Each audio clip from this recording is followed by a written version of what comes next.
What in tarnation is this thing doing?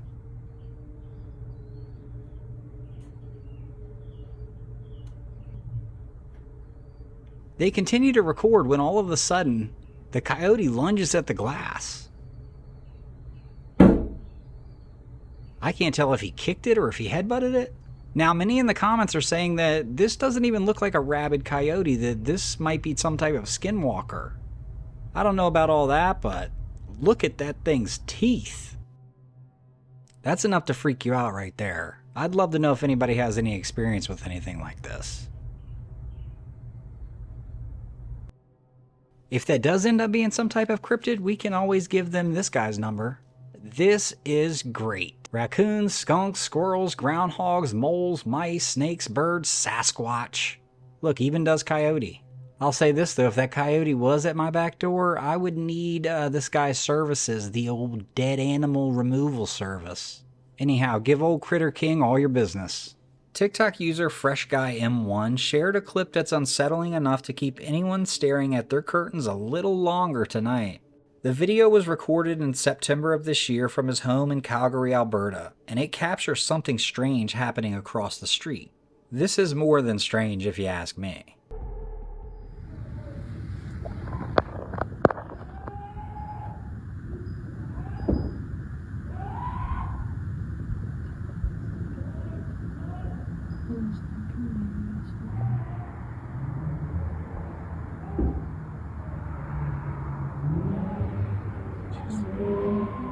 Yo, but do you see that in the window?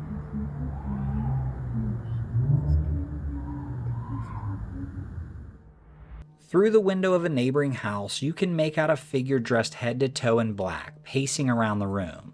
On the floor beside them, another person appears to be in distress, we'll say. The uploader admits his first thoughts drifted towards something dark, maybe a Grim Reaper-like costume or some other type of ritual. How about just a murder? Turning an already creepy scene into something far more disturbing. The comment section completely split. Throughout the video, you can hear sharp, painful screams echoing from inside the house. Some viewers immediately push for a down-to-earth explanation, like maybe someone with special needs is in the middle of a crisis while a family member tries to calm them down. I mean, that might be the most level-headed thing I've ever heard. I mean, the movement of the attacker, paired with the agonizing screams, make this clip absolutely insane. It's like this guy caught a horror movie in real life. I don't know, I'd love to hear your thoughts. I mean, maybe this is all a misunderstanding, but I don't see how it could be.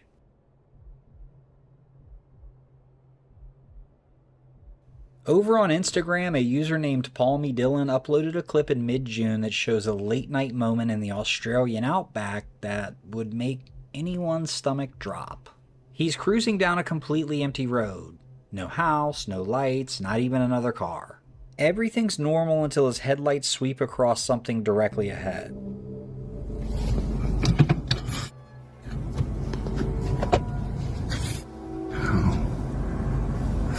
This. Seen way too many horror movies for this shit.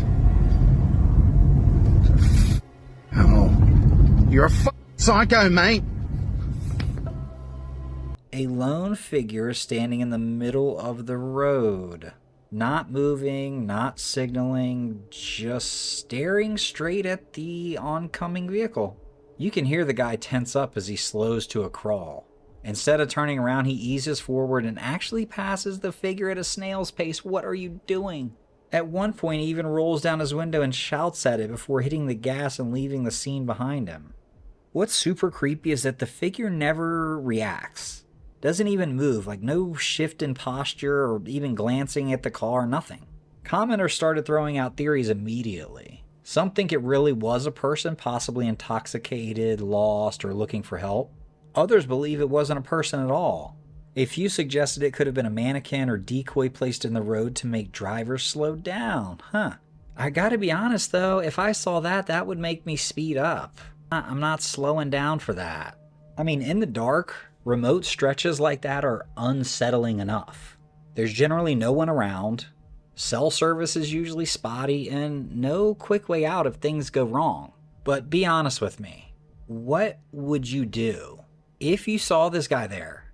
Like, I actually think, depending on who I was with, I'd turn around. I really would. I'd like, nah. There might be more of these guys. Like, I am not with this. Who is that? Why is he here? I don't know, but what are you guys doing? Are you just driving past, going to wherever you're going? Not for me. I don't think that's how it's going down for me and whoever is a passenger in my vehicle. Now, this next clip is a strange one, and honestly, the more you look into it, the weirder it gets. It was shared by a Reddit user named Spuzz, who says he originally spotted it on Instagram years ago. I actually tried tracing it myself and hit the same wall. No credits, no backstory, nothing. Anyhow, a group of boys decides to poke around what looks like an abandoned house. I'm here. You starting the vlog? Okay. Yeah. What the is down here? There's a candle, bro. There's a candle. Is that a candle? Is that a candle? What the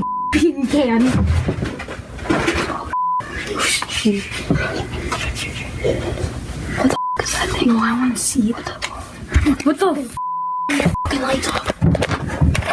Lights off, dude. Turn the fucking lights off. What the shit?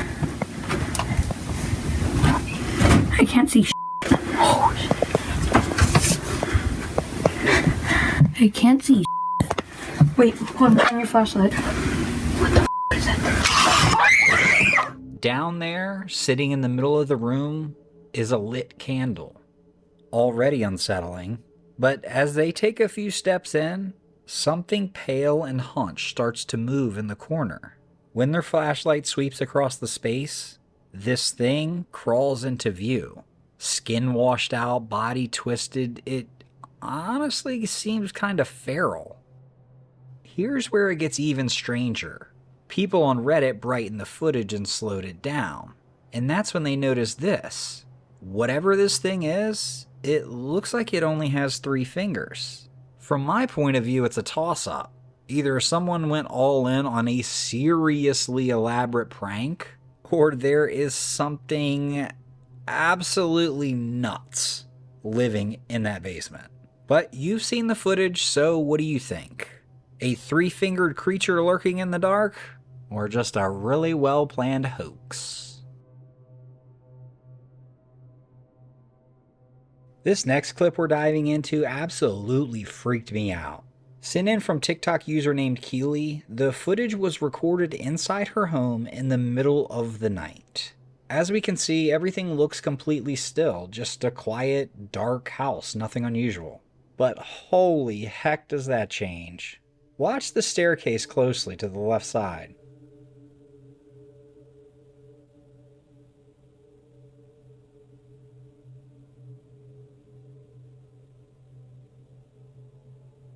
One guy wrote, "It's the kind of detail your eyes skip over on the first watch, but once it clicks, you can't unsee it." What? I saw that from the jump. That is something on 2 legs, in her basement, at night, while she's asleep. Yeah. Keely uploaded this video 3 years ago, and there's been radio silence ever since. No follow-up, no explanation, which is an absolute bummer. Well, whether she figured out what was going on or simply decided to get out of there, I hope she's somewhere safer now. I mean, I can't even tell you what would be going through my mind if my camera picked up something like that.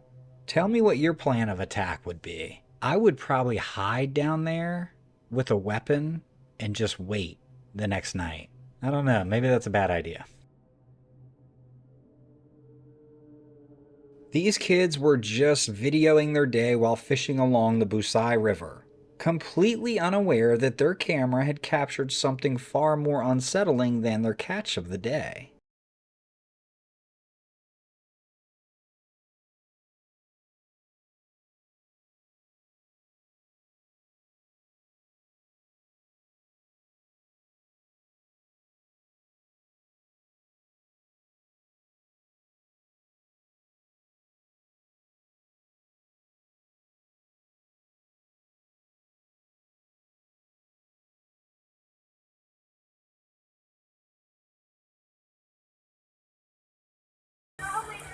Did anyone happen to notice it? In the background, no more than 15-20 feet away, a completely black figure runs toward the little river and then vanishes from sight without a trace. I mean, the boys just casually walk over to the exact same spot, laughing, talking, never even realizing what had just been standing there just seconds before. This little person or creature just ran right behind them. A parent of one of the kids went back later that afternoon just to try to get a lay of the land. There was no footprints, the creature wasn't there, and obviously there was no explanation. To this day, this eerie piece of footage remains a mystery. I mean, what in the heck was that? This next clip comes from a woman who began noticing something unsettling during her walks in the woods. Every time she went out there, didn't matter the day or the weather, she felt like something was trailing behind her. Never close enough to see clearly, but close enough that she knew she wasn't alone. Eventually, she started filming her outings just to prove to herself she wasn't imagining it. And sure enough, the camera began picking up a strange figure lingering in the background, always keeping its distance but never fully disappearing. She later uploaded the footage to a page called Life-Seeking Opinions, where it immediately sparked debate. Some viewers jumped straight to the supernatural, suggesting she might have crossed paths with something territorial, maybe disturbed a place she wasn't meant to enter. A handful even suggested it could be something malevolent, a darker entity simply keeping an eye on her. But another part of the community offered a theory that's arguably more grounded, and far more chilling. They believe she may have caught the attention of an actual stalker, someone intentionally following her into the woods, waiting for a moment when she's isolated and vulnerable. They want her to reach out to the actual authorities. Meanwhile, those in the paranormal camp insisted it won't matter. If it's a spirit, they said, no one will ever find it. At least no one else will ever find it. This next clip comes from the UFO subreddit, a place where anything strange in the sky ends up sooner or later. This one was posted by a user named Soul Reaver, who says the footage was filmed at 3:13 a.m. on August 28th of this year in Bathurst, New Brunswick, Canada. Right away, you can tell this isn't your typical late-night stargazing video. My videos, you should see the picture I got on here. Because you can enlarge it right there, right? Oh yeah. So, you don't see what it is with the enlargement? It just looks like a ball. Come see it on my phone. Oh, where to go?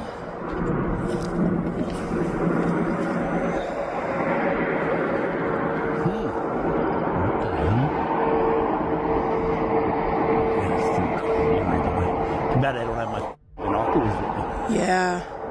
I got a strong pair of binoculars. That's giving off a lot of light. Yeah. Camera. Is it camera or video?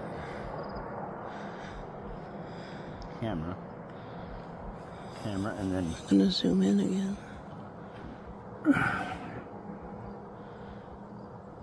The highway don't...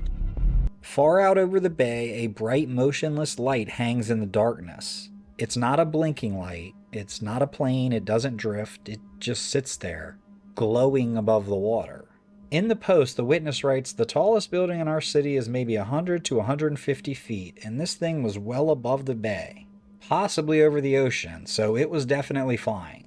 The light was way brighter in person. It should have made my eyes squint, but I could stare straight at it like it was some other kind of light entirely. The phone makes it look dimmer and harder to see the shape." Some commenters tossed out the usual ideas, a lighthouse beam, a drone, maybe even a flare. But the uploader quickly said none of that matched the position or intensity. Others pointed out how the witness's description echoes something seen in a lot of modern UFO reports. Those types of lights are reported as looking clean, cold, too uniform. So is this a genuine unidentified aerial phenomenon? Your guess is as good as mine. A Reddit user who goes by LuckyInternet6015 recently posted an experience on the Paranormal Encounters subreddit that's unsettling enough to make anyone lose some sleep. According to his story, he was lying in bed, getting ready to drift off when he suddenly felt a crushing weight settle on his chest. Now, that is something many people associate with sleep paralysis. The poster said, I felt uneasy, but I wasn't terrified. And almost unconsciously, I grabbed my phone and started recording my room.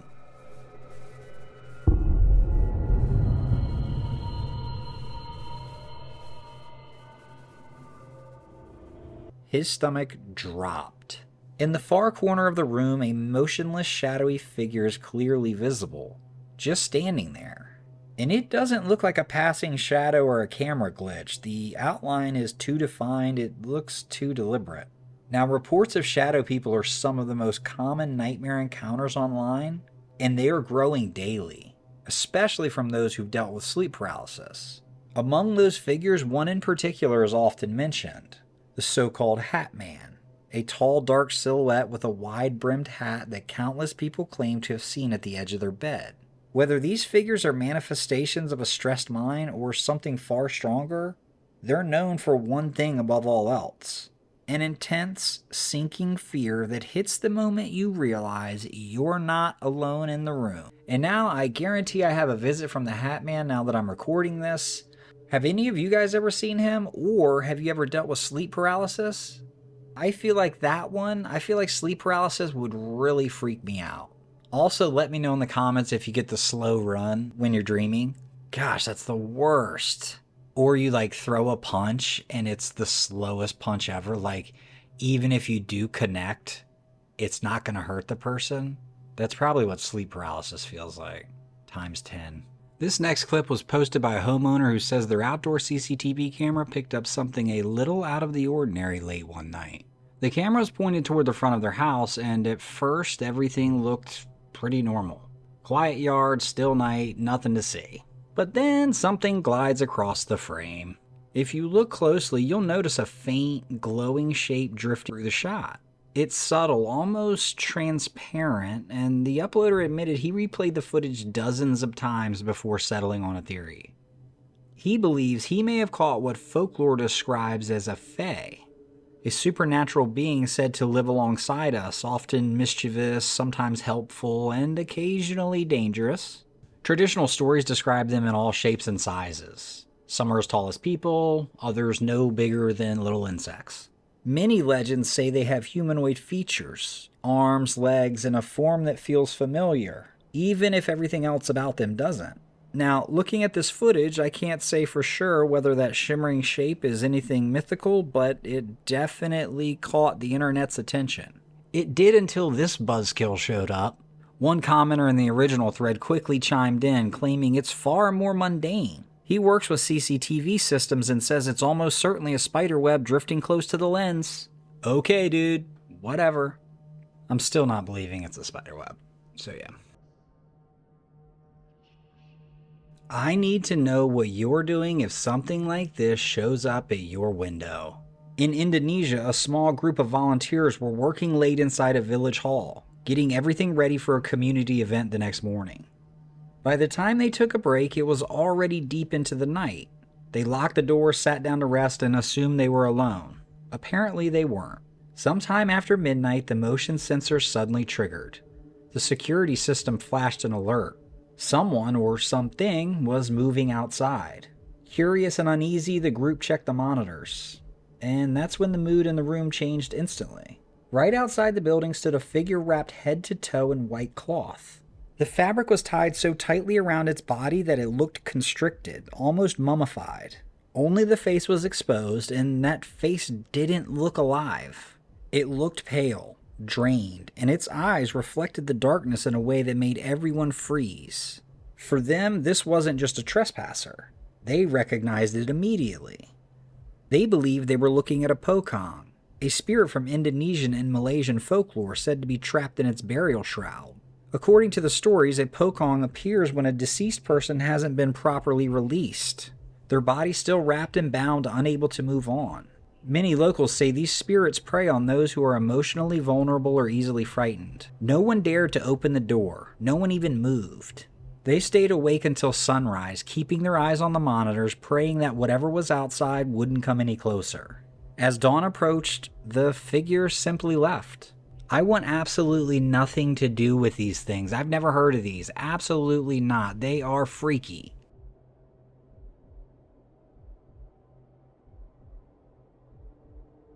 This next one comes from YouTuber Leviathan. He claims that for years now, he's heard these unsettling screeches echoing from the woods behind his home.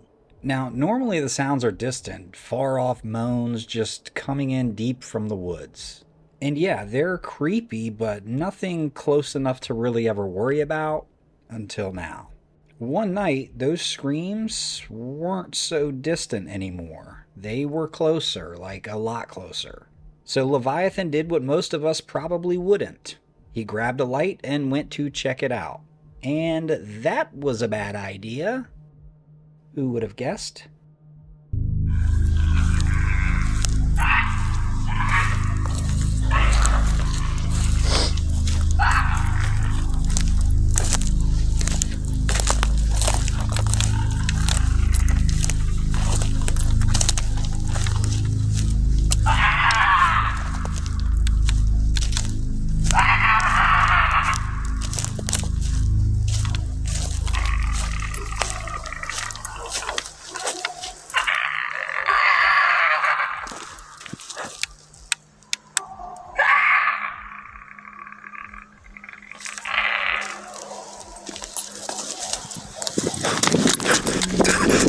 Some viewers, especially the ones who lean toward the supernatural side of things, claim that the culprit might be what they call a crawler. A pale, underground dwelling creature said to lurk around mines, caves, and other hidden places. Leviathan doesn't usually get shaken up, but he admits this whole encounter rattled him. But interestingly, he doesn't think the creature was being aggressive. Just loud and way too close for comfort. But what do you think? I mean, is this crawler inching closer to his property? And I guess he is right, that maybe the thing is not being aggressive because it would have just snatched him up. Nevertheless, Leviathan lived to see another day. You can check out more videos just like this on his channel. Alright, I'm from Henderson, Kentucky. My encounter happened July of 2011. Do not know the exact date. Me and my girlfriend at the time were coon hunting. We had a pretty high-powered little dog named Dixie. A real strong, gritty little dog, but challenge a bulldozer if you gave her a chance. We had hunted and made about 2 or 3 drops that night in the same place. She done all right. The only problem was my spotlight had run out of battery. My big wheat light had run out of battery. So I was having to use a trail light. Little old keychain light, about yay by that. Itty bitty little thing. And it just had just enough beam to put out to where you could, well, you wouldn't trip over your feet. As we're walking out, I get noticing my dog would take 2 or 3 steps, then look to the right, 2 or 3 steps, look to the right, 2 or 3, look to the right. And this goes on for roughly 4 or 5 minutes. Always looking in the same place. Now we're hunting on a patch of woods next to a horse pasture. It has about 6 head of horses in it. We cut down a little low hill and just itty bitty little old holler. We're going to go up to the flat and get back into the horse pasture. As we're going down, I look up and the horses are up on the flat and they're all in a tight bunch. The whole herd's in a tight little bunch. Their ears are up. And they're looking there, and my dog keeps looking. Now my dog keeps looking this way, so I stop and I tell my girlfriend, "Hang on, babe. Let's look at Dixie." She looks down, and by now Dixie's done turned completely sideways and is looking right at whatever she sees. She starts a slow growl. I look and I see movement. Well, I think I see movement. My first thought is, okay, we'd see it's done the wind of the coon, or we done flushed a deer, or something of that nature. Well, I stop and I'm watching her, and she's still looking. I'm trying to get eye shine on my key light. I can't pick up any eye shine and don't go out far enough. So my thumb's getting tired, so I just let off the light. And then I see movement again. It kind of moved just a little bit by like this, and I saw a silhouette. I'm thinking, my first thought is we done walked up on a black bear or something of that nature. It's curious, it's standing up, it's looking around.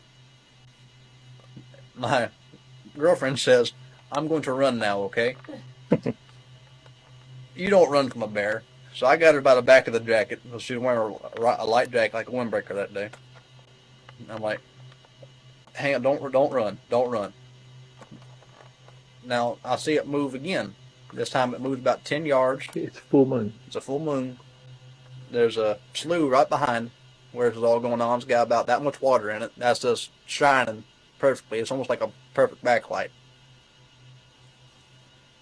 Now I see it move. You can see a pair of shoulders, a pair of arms, and a very distinct head.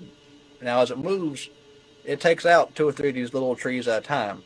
I'm going to say roughly tops of 8.5 to 9 foot tall, 3.5 foot to 4 foot across the shoulders. Very broad, very, very broad.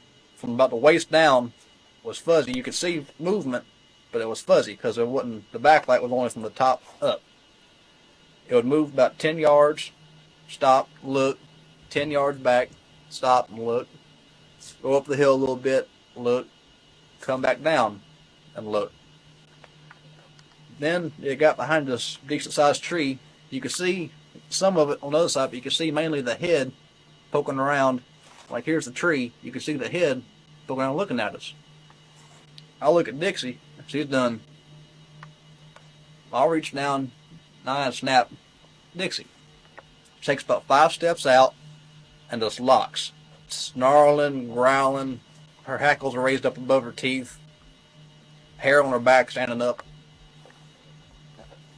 I go, ooh. I look over and the horses are all now looking directly at whatever it is. They're all in a tighter bunch, a little bit closer to the fence now. Snorting, it's pawing. It steps out completely, and I see again, it's standing roughly like this. Shoulders are broad, but they're still slightly sloped.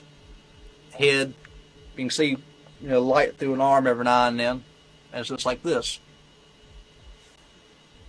I say, let's go and ease up toward them horses. If we get up to them horses, we might be alright. Now, I still got a death grip on my girlfriend's jacket. I'm walking like this. I'm calling the dog the entire time. Should be about here now. I'm going, come on, Dixie. Come on, girl. Come on, Dixie. She's not moving. She's locked. Oh, it gets to the point, I'm walking backwards and I got my girlfriend's jacket in this hand. I'm keeping an eye on it because as we're moving, it's moving. It's not paralleling us anymore, but it's moving with it. It's getting back behind us. Now, as it's moving, the horses are moving with it, and the dog is moving with it. I keep watching my dog. She's still growling, locked up in the same place. We get up toward the fence after we go up this little bit of an incline. I look, and the horses are now looking directly at us. The dog is now looking directly away from us.